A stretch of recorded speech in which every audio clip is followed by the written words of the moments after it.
Well, my friends, this is another case. A child aged about 8 years has been suffering from ASD and hyperactive disorder. প্রেসক্রিপশনটা গেল কোথায়?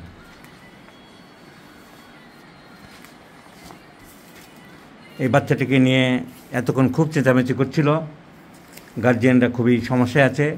এর বাবা ভদ্রলোক আমাদের West Bengal পুলিশে কাজ করে, পরে যেখানে বলেছে সেখানে উনি দৌড়িয়েছেন। এই দেখিয়েছেন সাইকিয়াট্রিস্ট ডক্টর জে রাম, অ্যাপেলোতে দেখিয়েছেন, national institute of mental health and neuroscience ব্যাঙ্গালোরে গেছেন, প্রাইভেট ফিজিশিয়ানকে দেখিয়েছেন, ডক্টর অনির্বাণ রায় অনেক দিন থেকে দেখেছেন। Doctor Anirban Roy,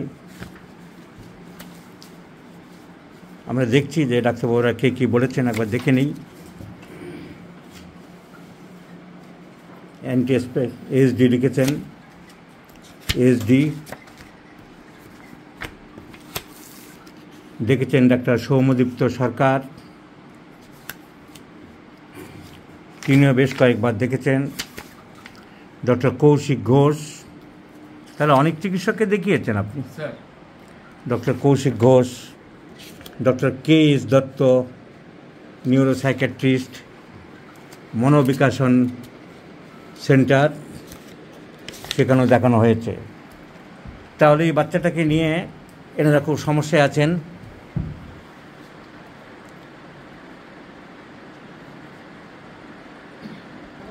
this is the child, মাঝে মাঝে চিৎকার করছে,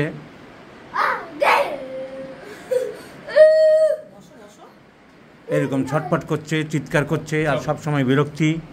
এইভাবে বাবা মা পাগল হয়ে যাচ্ছে। এইসব বাচ্চাদের অ্যালোপ্যাথি তো এই তো হয়েছে বান্ডিল, অ্যালোপ্যাথির এই তো বান্ডিল দেখালাম, কোনো কাজের কাজ কিছু হয়নি, লাভ কিছু হয়নি। ওষুধ খাওয়ালে 19-20 একটু ঘুমটুম হয়, যা হয় তা হয়, কিন্তু বাচ্চা চেঁচিয়ে চলেছে, সবাইকে উদ্ভ্রান্ত করে দিচ্ছে। হোমিওপ্যাথির চিকিৎসা হয়েছে। এই একজন প্রেসক্রিপশন ডাক্তারবাবু দেখছি, ক্যাম্পর 200, ব্যারাটাকাপ 200, ও নিশ্চয়ই লেখা আছে, দেখবে যে চেলা Prashanta Banerjee homeo research foundation. Camphor থাকলেই বুঝতে হবে। এই বাবুরা ক্যাম্পর খুব ভালো বোঝে। So camphor 200, baryta carb 200, calcarea phos 3S, ignatia 200, stramonium 200 and what not. আরেকজন ডাক্তারবাবুর প্রেসক্রিপশন আমরা দেখতে পাচ্ছি। এই ডাক্তারবাবুর প্রেসক্রিপশন আগেও অনেক দেখিয়েছি। ইনি উচ্চ কোয়ালিফাইড ডাক্তারবাবু, পিএইচডি লেখা আছে, এমএসসি, ডিএসএমএস, এমএসআর, অনেক ডিগ্রি আছে, যেসব আমি বাপের জীবনে শুনিনি। ডিইউ, এমসিবি, অমুক তমুক জায়গা থেকে লেখা আছে। ওনার সেন্টারের নাম ব্রেন মিন্ডা। এত উচ্চশিক্ষিত ডাক্তারবাবুকে আমার নমস্কার প্রদান করছি। ওনার প্রেসক্রিপশন আগে অনেক দেখিয়েছিলাম, আগে অনেকগুলো কেসে দেখিয়েছিলাম, আবার আজকে দেখাচ্ছি।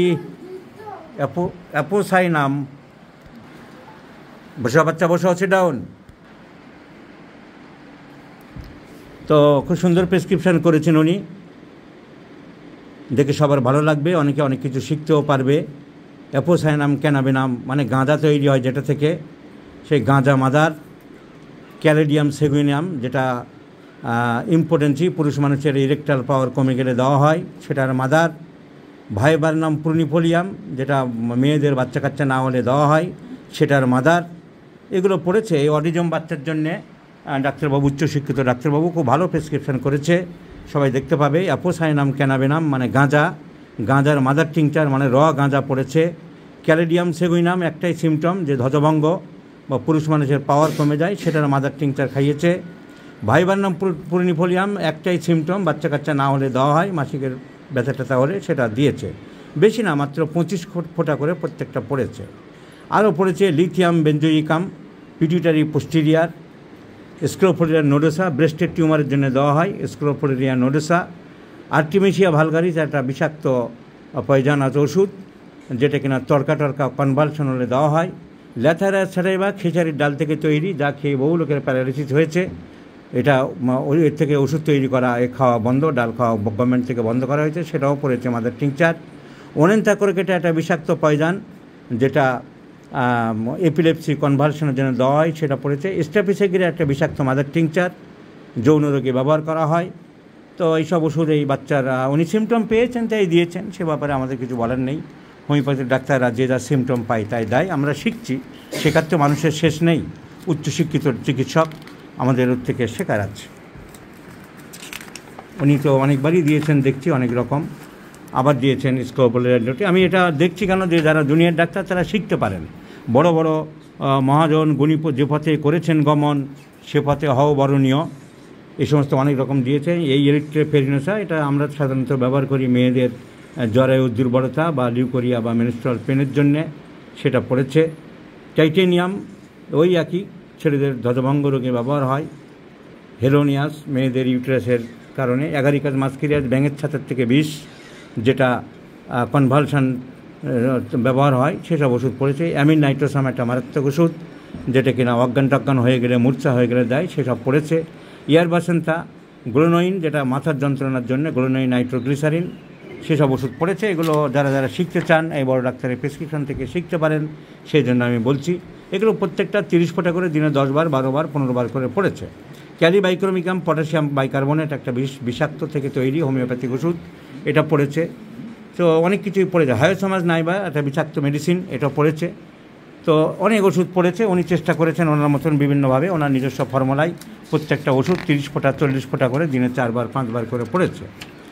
ওনার চিকিৎসা আমার ঠিক পছন্দ হয় না, আমি অনেকবার সমালোচনা করেছি। এখন যাই হোক, জ্ঞানীগুণী ব্যক্তি, যদি কারো শেখার থেকে শিখতে পারেন। এখন আমরা কেসটা দেখলাম, আমরা আমাদের মতন চলবো। এই কেসটি আমরা কেস টেকিং করেছি, করে আমরা যা সিমটম পেয়েছি। খিদে খুব বেশি আছে, বাচ্চা মাঝে মাঝে খুব চেঁচাচ্ছে, খুব ছটপটানি ভাব দেখলাম, রেস্টলেসনেস আছে, আর সর্দি কাশি প্রায় সর্দি কাশি লাগে। যখন বাচ্চা পেটে ছিল, মায়ের প্রথম দিকে হাইপার থাইরয়েডিজম ছিল, হাইপার টেনশন ছিল। বাবা কিন্তু অ্যাংজাইটি নিউরোসিসের রোগী। পুলিশে চাকরি করলে কী হবে, উনি একটু নার্ভাস প্রকৃতির মানুষ, সেটা বুঝে নিয়েছি আমি। উনি যে কোনো টেনশন অ্যাংজাইটিতে ভোগেন। বাচ্চার খিদে খুব বেশি আছে, মাংস খেতে ভালোবাসে, মিষ্টি খেতে ভালোবাসে, এই বাচ্চার সিমটম আছে। আর লোকজন খুব একটা পছন্দ করে না, একা থাকতে চায়। গান বাজনা পছন্দ করে, গান বাজনা শুনলে নাচে। ঘরে থাকতে চায় না, ঘরের বাইরে যেতে চায়, বেড়াতে চায়।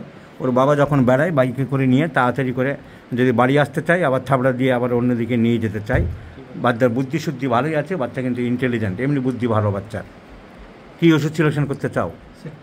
টিউবার করে নাম, সাবাস, টিউবার করে নাম, phosphorus. So the selected medicine is lycopodium. আমি কারোর সাথে একমত হতে পারলাম না, কারণ খিদে বেশি, মিষ্টি প্রচুর খায়। সব সিমটমকে যদি আমাদের কম্বাইন করতে হবে। প্রচুর মিষ্টি খেতে চাই, এটা একটা ইম্পর্টেন্ট সিমটম আপনারা বলেছেন। মিষ্টির প্রতি অসম্ভব লোক মিষ্টি। তাহলে আমাদের মিষ্টির প্রতি যদি অসম্ভব লোক হয়, তার সাথে যদি যোগ হয় খিদে বেশি, এই দুটোকে যোগফল করলে লাইকো ছাড়া আর কোনো ওষুধ আসছে না। ওই দুটোতেই হয়ে গেল লাইকো। ইন্টেলিজেন্ট বাচ্চা, আপার পাটি মাসে এটে, শুকনো চেহারা, হাত পাগুলো শুকনো, হাতের দিকটা শুকনো, ইন্টেলিজেন্ট বুদ্ধিমান ছেলে, কিন্তু ও গান বাজনা শিখছে, ওর ব্রেনটা কাজ করছে না পুরো, সেজন্য সব পাচ্ছে না। He is intelligent. স্ক্রিম সেরেপাটিতে দেখে নিলাম যে এইসব সিমটমগুলো কভার করে কিনা। ও প্রায় চেঁচামেচি করছে। আর একটা পিকুলার সিমটম আমি জিজ্ঞেস করলাম লাইকোপোডিয়ামের আর কিছু পাই কিনা দেখার জন্য। ঘুম থেকে ওঠার পরে মেজাজটা কীরকম থাকে, কি বলেছেন আপনারা? একদম উঠে শুরু করে দেয়। Irritability, page number 58। Irritability, morning waking on. কটা ওষুধ আছে ফার্স্ট গ্রেডে? কটা ওষুধ আছে ফার্স্ট গ্রেডে? একটাই আছে। তার নাম কি আছে? লাইকোপোডিয়াম। সকালে ঘুম থেকে ওঠার পরে মন মেজাজ খারাপ থাকে, তিরিক্ষি মেজাজ হয়, বাবাকে বিরক্ত করে মারে সবাইকে।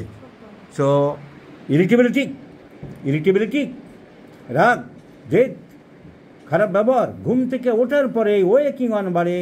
রেপার্টরিতে একটি মাত্র ওষুধ আছে first grade, and that is lycopodium. প্রচণ্ড মিষ্টি খেতে ভালোবাসে, লাইকোপোডিয়াম। খাবার দাবার একটু গরম তো ভালোবাসে। তাছাড়া কোম্পানি অ্যাভারশন, লাইকোপোডিয়াম।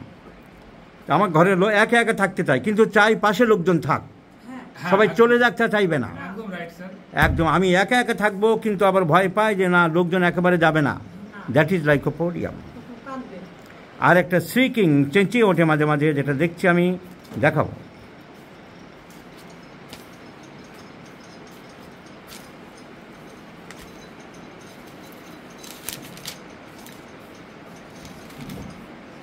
শ্রিকিং, হঠাৎ হঠাৎ চেঁচিয়ে ওঠে lycopodium first grade. So shrieking, these are pursuits, company aversion, কিন্তু পাশের লোকজন থাকা পছন্দ করে। সকালে ঘুম থেকে উঠলেই তার মেজাজ খুব উগ্র হয়ে যায়। ইন্টেলিজেন্ট, হাত টাতগুলো শুকনো ভাব, upper part emaciated, and ravenous appetite. All symptoms go in favor of lycopodium. তো আমরা একটা মাত্র ওষুধ দিই মিস্টার পুলিশ ইন্সপেক্টর সাহেব। এসব বড় বড় ডাক্তাররা অনেক ওষুধপত্র দিয়েছে, আমরা এদের কাছ থেকে এগুলো শিখে রাখলাম। আমরা একসময় একটা মাত্র হোমিওপ্যাথিতে ওষুধ দেওয়ার নিয়ম, সেটা দিলাম। দেখা যাক কি উপকার আপনার বাচ্চাকে করতে পারি। আমি আশা করছি আমার ওষুধে আপনার বাচ্চা আস্তে আস্তে সুস্থ হবে। কেসটা ডাক্তারদের শেখানোর জন্যে এবং এই বড় বড় ডাক্তারদের বড় বড় প্রেসক্রিপশান সবাইকে বোঝানোর জন্যে ভিডিওটা করলাম। আপনাদের পারমিশন নিয়ে আপনাদেরকে অসংখ্য ধন্যবাদ জানাই।